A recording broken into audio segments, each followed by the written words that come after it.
Hello everyone and welcome to our channel. Today, we're going to show you how to change the thermal paste on your PC.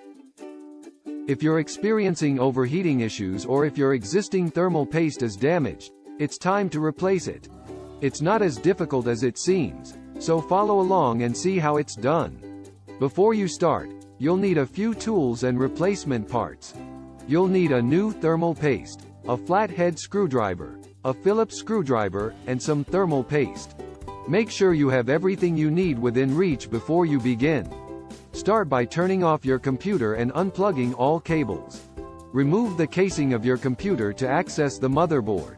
Locate the current thermal pad and dislodge it by using a flathead screwdriver to loosen the attachments holding it in place. Gently remove the thermal paste by sliding it off the motherboard. Before installing the new thermal paste, it's important to clean the surface of the motherboard where the old thermal pad was located. Use some thermal paste to remove the old thermal paste and make sure there is no residue left. Let it dry for a few minutes. Apply a thin layer of thermal paste on the surface of the motherboard where the new thermal paste will be located. Place the thermal paste making sure it is centered on the motherboard surface. Tighten the thermal paste's attachments using a Phillips screwdriver.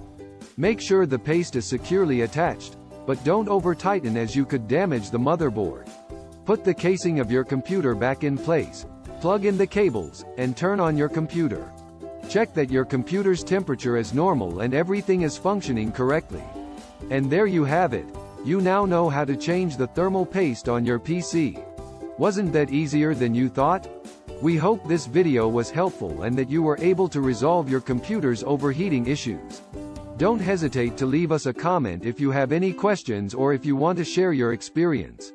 Thank you for watching and until next time.